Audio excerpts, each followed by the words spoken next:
আগামী সপ্তাহে পুজো কমিটির সঙ্গে প্রস্তুতি বৈঠকে মুখ্যমন্ত্রী। হাতে গোনা আর মাস দুয়ে সেপ্টেম্বরের শেষ সপ্তাহে এবার দুর্গা পুজো। এর মধ্যেই বেশিরভাগ বিগ বাজেটের পুজোগুলির প্রস্তুতিও শুরু হয়ে গিয়েছে। সেই কাজ আরো একটু এগিয়ে দিতে শহরের বড় পুজো কমিটিগুলির সঙ্গে বৈঠকে বসছেন মুখ্যমন্ত্রী মমতা বন্দ্যোপাধ্যায়। সূত্রের খবর, আগামী 31শে জুলাই নেতাজি ইন্ডোর স্টেডিয়ামে এই বৈঠক হবে। পুজো উদ্যোক্তাদের পাশাপাশি ওই দিনের আলোচনায় অংশ নেবে কলকাতা পুলিশ, কলকাতা পুরসভা, দমকল বিভাগ, সিএসসি, পরিবহন বিভাগের শীর্ষ আধিকারিকরা। এক ছাতা দিচ্ছে সনাতন নির্বাচন নিচে করেছে আর আসবে এবারে তৃণমূলের বিসর্জন নিশ্চিত। তৃণমূলের বিসর্জন নিশ্চিত। কর্মী সভা থেকে ফেরতক মিঠুন চক্রবর্তী। বছর ঘুরলেই বিধানসভা নির্বাচন।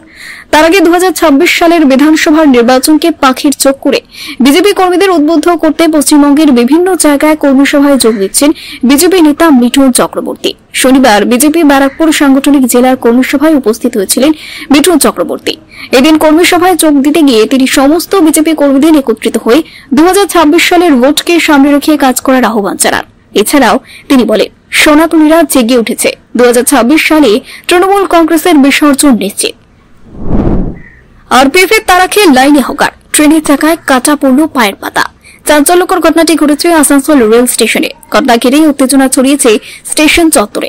তবে রেল পুলিশের তরফে এ বিষয়ে কিছু কথা বলতে চায়নি। শনিবার আসানসোল রেল স্টেশনে বিরিয়ানি বিক্রি করছিলেন রাহুল সিং। সেই সময় স্টেশন চত্বরেই রেল পুলিশের তরফে বেআইনি হকার অভিযান শুরু হয়। আচমকা রেল পুলিশ রাহুল সিং নামে ওই হকারকে তাড়া করেন বলে অভিযোগ। তিনি পুলিশের তাড়াকে পালানোর সময় রেল লাইনের উপর পড়ে যান। সে সময় প্ল্যাটফর্মে চেন্নাই গুয়াহাটি এক্সপ্রেস ট্রেন ঢুকছিল। পালাতে গিয়ে দুর্ঘটনার কবলে পড়ে বাম পায়ের পাতা কাটা পড়ে রাহুলের। শিক্ষাকর্মীদের হেনস্থা, ডাক্তারি পড়ুয়ার আত্মহত্যায় উত্তাল উদয়পুর। শিক্ষাকর্মীদের বিরুদ্ধে মানসিক হেনস্থার অভিযোগ তুলে উদয়পুরের হস্টেলে প্যাসিফিক ডেন্টাল কলেজের এক এমবিবিএস ছাত্রীর আত্মহত্যার ঘটনায় শোরগোল পড়ে গিয়েছে। আর ঘটনার সামনে আসার পরই ক্যাম্পাসে শুরু হয় বিক্ষোভ।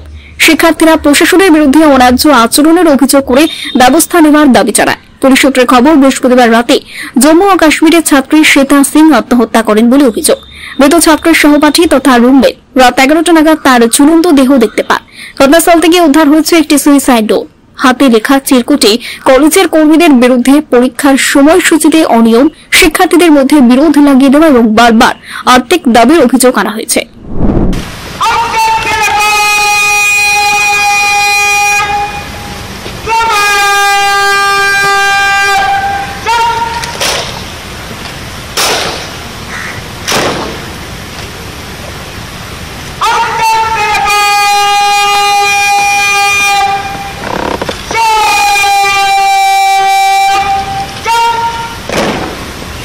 পাকিস্তানকে দুর্মুষ করেছিল ভারত। কার্গিল বিজয় দিবসে সেনার বীরত্ব কি করিস।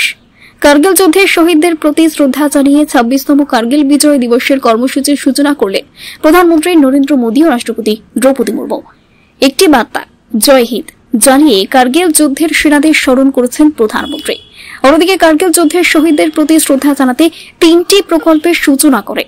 1999 সালে আজকের দিনে ভারত পাকিস্তান যুদ্ধের সমাপ্তি ঘটে। ব্যর্থ যায়নি সেনাদের আত্মত্যাগ। 26 বছর পরেও কার্গিল বিজয় দিবসে দেশবাসীর মাথা নত হয় শ্রদ্ধায় ও ভালোবাসায়। আপনারা শুধু সীমান্ত রক্ষা করুন, পরিবারের যত্ন আমরা নেব। কার্গিল বিজয় দিবসে সেনাকে বিশেষ উপহার মোদী। ভারতের ইতিহাসে প্রথমবার সেনাদের পরিবারকে সক্রিয়ভাবে আইনি সহায়তা প্রদান করার সিদ্ধান্ত নেওয়া হয়েছে। ডালসা বীর পরিবার সহায়তা যোজনা 2025 নামে নতুন এই উদ্যোগের লক্ষ্য হল ভারতীয় সেনারা যখন কঠোর ভূখণ্ড এবং প্রত্যন্ত অঞ্চলে কর্মরত থাকেন তখন তাদের অভ্যন্তরীণ আইনি বোঝা থেকে মুক্তি দেওয়া। রাজনীতিতে যোগ দেওয়ায় 21 বছর পর ভুল স্বীকারোক্তি রাহুলের। জাতি গণনা নিয়ে নিজের ভুল প্রকাশ্যে স্বীকার করে নিলেন লোকসভার বিরোধী দলনেতা রাহুল গান্ধী। 2004 থেকে তিনি সক্রিয় রাজনীতিতে, অথচ ওবিসিদের দুর্দশা দুঃখ বুঝতে তার 2 দশকের বেশি সময় লেগে গিয়েছে। শুক্রবার দিল্লিতে তালকাটোরা স্টেডিয়ামে কংগ্রেসের ওবিসি সম্মেলনে মেনে নিয়েছেন লোকসভার বিরোধী দলনেতা।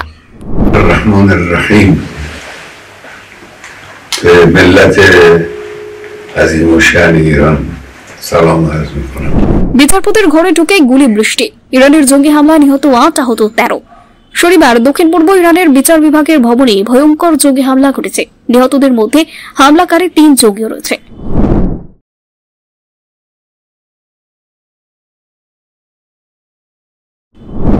পিঠে ছাড়া লক্ষ লক্ষ মানুষ। থাইল্যান্ডের কাছে যুদ্ধ থামানো রাজ্যে কম্বোডিয়া।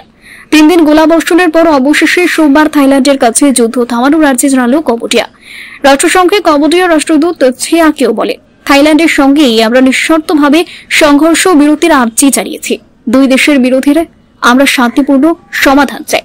যদিও থাইল্যান্ডের তরফে এখনো পর্যন্ত কোনো প্রতিক্রিয়া মেলেনি। বৃহস্পতিবার ভোররাত থেকে শুরু হওয়া সংঘর্ষের জেরে দু দেশেই বইছে রক্তস্রোত। এখনো পর্যন্ত মৃত্যু হয়েছে অন্তত 30 জনের। এই পরিস্থিতিতে থাইল্যান্ডের কাছে সংঘর্ষ বিরতির আর্জি জানালো Cambodia. Either they're having an affair or they're just very shy. I'm not quite sure. কোল্ডপ্লের বিরুদ্ধে আইনি পথে হাঁটছেন বিধ্বস্ত বাইরন। পরকীয়া বড় বালাই। সম্প্রতি কোল্ডপ্লের কনসার্টে গিয়ে মুখ পুড়েছে মার্কিন তথ্য প্রযুক্তি সংস্থা অ্যাস্ট্রোনমারের সিইও অ্যান্ডি বাইরনের। স্ত্রীকে লুকিয়ে প্রেমিকার সঙ্গে কোল্ডপ্লের শো দেখতে যাওয়ায় কাল আচমকা তারই সংস্থার এইচআর হেড প্রেমিকা ওরফে ক্রিস্টিন ক্যাবুর সঙ্গে ঘনিষ্ঠ মুহূর্ত ক্যামেরায় ধরা পড়ে। আর সেই দৃশ্য কিস ক্যাম স্ক্রিনে ভেসে উঠতে তোলপাড় দুনিয়া। ট্রোল মিমে ছেয়ে গিয়েছে সোশ্যাল পাড়া, যার জেরে রক ব্যান্ড কোল্ডপ্লের উপরে রেগে কায় মার্কিন মুলুকের টেক বস অ্যান্ডি বাইরন। হাসির খোরাকে পরিণত হওয়ায় তিনি নাকি এতটাই অভিমানী যে এবার ক্রিস মার্টিনের বিরুদ্ধে আইনি পদক্ষেপের পথে Byron. Bureau report, TV19 Bangla.